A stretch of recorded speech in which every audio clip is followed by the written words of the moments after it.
Hello everyone, I'm back with another video, and in today's video we have a Dell laptop. This is a Dell Inspiron 14 series. The exact model is a Dell Inspiron 3437. That information can be found on the bottom of the laptop. In this video, I'm going to take you over how you can boost up the performance on this laptop dramatically just by replacing the mechanical drive with a solid state drive. These laptops do come shipped out with an iCore 5, iCore 3, depending on the versions that you have. But unfortunately, at this time when they were purchasing these laptops, they were shipped with a mechanical drives. The mechanical drives, they are something like this. They have a lot of platters and little headers that go over the platters and read, and they're really slow and really fragile on for moving the laptop when it's turned on and stuff like that. So yeah, just remember, by removing the mechanical drive, you have to reinstall the Windows and reinstall your files, everything else. Or you can just grab a little adapter. And just like this one is a SATA adapter that you can connect to your old drive, just like that, and then connect it to your laptop after you have the Windows installed, and go to the user profile folder and grab your files back and drag them over. You can do that.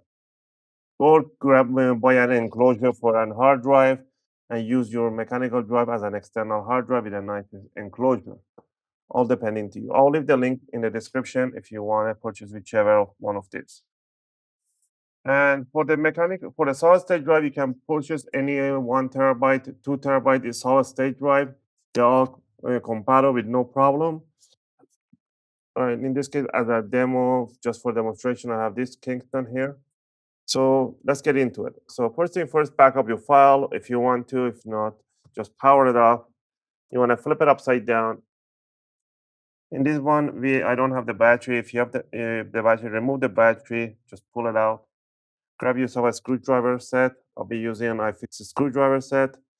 And from this tool set, I'll be using a Phillips #1.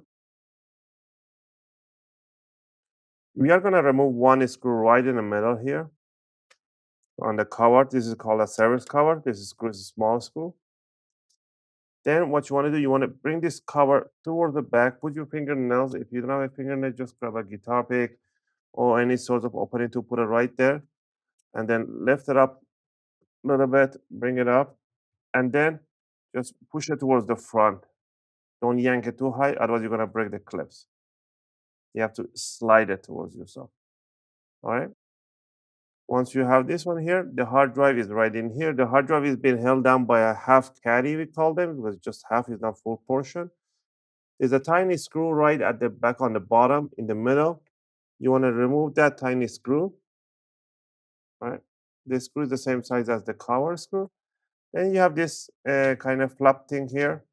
You want to grab this flip thing and you slide it towards this screw that you removed. And you're going to see a gap between the connector right here. Once you see that gap, you want to lift it up from the gap in 45-degree angle and bring it this way. All right.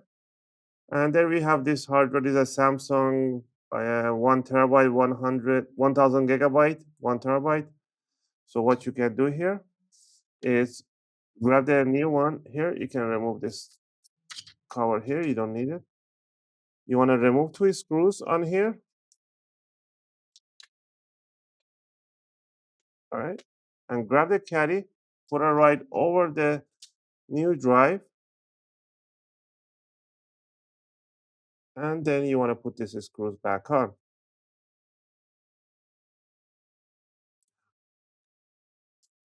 All right. There we go. And just make sure you put the back end underneath first.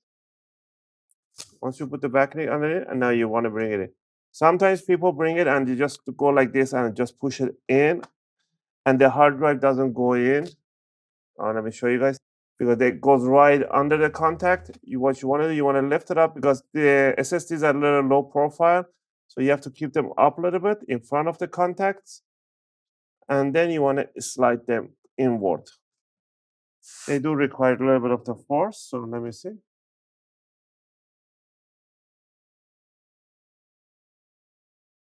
Align it. There we go. So you push them, make sure it goes slot straight in, And to finish it off, is to put the screw at the bottom and is put back down the top cover.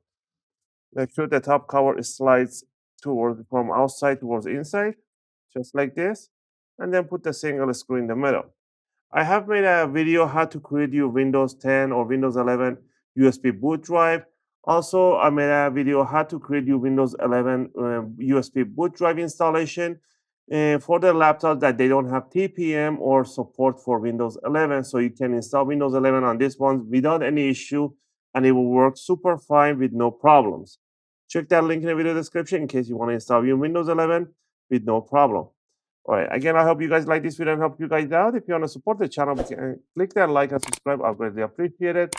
If you have any question or request, feel free to leave them in a video comment. I'll try to answer them as soon as I can. As always, thanks for watching, and I'll see you guys in my next video.